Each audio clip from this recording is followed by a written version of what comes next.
के मन की बात कार्यक्रम महज एक रेडियो कार्यक्रम नहीं है, बल्कि यह विश्व का सबसे पावरफुल टूल है। इसका लोहा यूनेस्को भी मान रहा है। यह बातें सांसद जगदम्बिका पाल ने रविवार को बढ़नी ब्लॉक के कोटिया बाजार में पीएम के मन की बात कार्यक्रम के 100वें एपिसोड को सुनने के दौरान कही। उन्होंने कहा कि मन की बात एक पर्व बन गया है। उन्होंने कहा कि पीएम मोदी इस कार्यक्रम में राजनीति से अलग हटकर समाज के अलग अलग क्षेत्रों, प्रतिभाओं, इनोवेशन, उदाहरण, बदलाव की चर्चा करते आ रहे हैं। ये ऐसे लोग हैं जो गुमनाम रहकर समाज की सेवा में योगदान दे रहे हैं, समाज और देश की तरक्की के लिए काम कर रहे हैं। जिला प्रभारी राम जीवन मौर्य ने कहा कि प्रधानमंत्री नरेंद्र मोदी ने देश के हर क्षेत्र, हर वर्ग, पर्व, उद्यम, भाषा, परंपरा, खान पान सहित अनेक विषयों को अपने इस कार्यक्रम के माध्यम से छुआ है। उन्होंने इसी कार्यक्रम के माध्यम से देश में स्वच्छता, वोकल फॉर लोकल, खादी को अपनाने का आह्वान किया। इस दौरान सांसद ने कोटिया बाजार को नगर पंचायत का दर्जा दिलवाने के लिए प्रयास करने का भी आश्वासन दिया। इस दौरान प्राथमिक शिक्षक संघ के जिला अध्यक्ष राधे रमन त्रिपाठी, ब्लॉक प्रमुख प्रतिनिधि अमित यादव, जिला पंचायत सदस्य राजनपुर, ब्लॉक प्रमुख प्रतिनिधि कौशलेंद्र त्रिपाठी, सांसद प्रतिनिधि सूर्य प्रकाश पांडे, लोकसभा प्रभारी नर्वेदेश्वर मणि त्रिपाठी, बबलू चौबे, मनोज चौबे, अनिल अग्रहरी, महेश यादव, पिंटू मौर्य, जगदम्बा चौबे, तबरेज आलम, मुरारी सिंह, वासुदेव जायसवाल, संतोष कुमार अग्रहरी आदि मौजूद रहे। आज का दिन एक ऐतिहासिक दिन है जब इस भारत नेपाल की अंतर्राष्ट्रीय सीमा पे इस कोटिया में प्रधानमंत्री जी के जो मन की बात करते हैं उसकी 100वीं कड़ी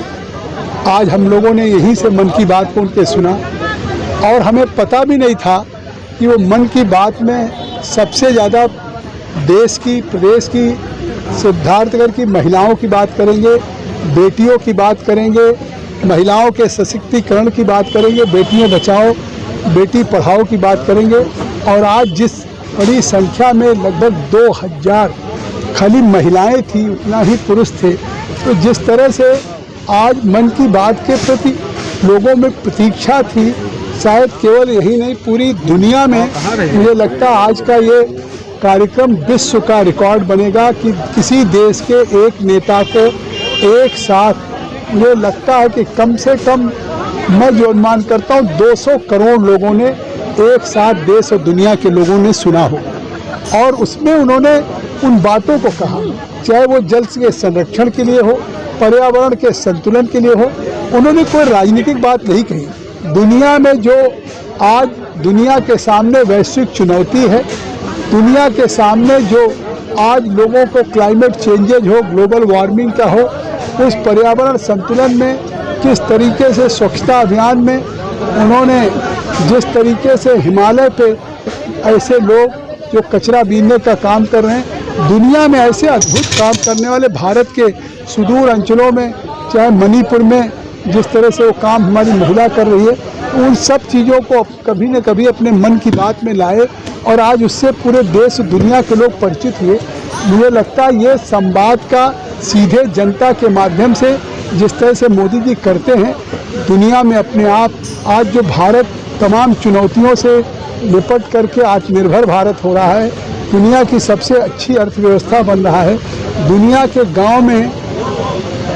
वोकल फॉर लोकल के लिए उनके मन की बात का सबसे बड़ा फ़ायदा तो ये हुआ है कि चाहे कर्नाटका हो, चाहे केरला हो, तमिलनाडु हो, असम हो, महाराष्ट्र हो, गुजरात हो, उत्तर प्रदेश, बंगाल हो, बिहार हो, राजस्थान हो, उड़ीसा हो, चाहे आंध्रा हो, तमिलनाडु हो, कोई पुडुचेरी हो, उन सभी राज्यों के जो वन डिस्ट्रिक्ट वन प्रोडक्ट थे,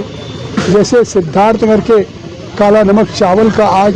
उत्तर प्रदेश में योगी आदित्यनाथ जी ने प्रधानमंत्री जी के उस आह्वान पे हर डिस्ट्रिक्ट में वन डिस्ट्रिक्ट वन प्रोडक्ट का किया और आज वो दुनिया के बाज़ारों में हमारा जो गौतम बुद्ध का काला नमक, आज किसानों को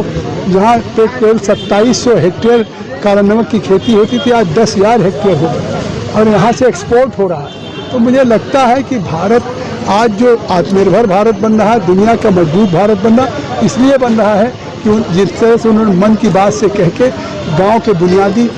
या सामाजिक सरोकारों को लेकर के उन्होंने लोगों में हौसला पैदा किया, लोगों में एक जिस तरह से प्रेरणा दिया, उसका नतीजा है कि आज पूरा भारत दुनिया से सबसे तेजी से तरक्की कर रहा है। में सभी प्रधान अनिल अग्रहरी जी और इन लोगों ने मिल करके जिस तरह से आज इस कार्यक्रम को किया है और ये था कि आदरणीय राष्ट्रीय अध्यक्ष जेपी नड्डा जी ने कहा था कि कम से कम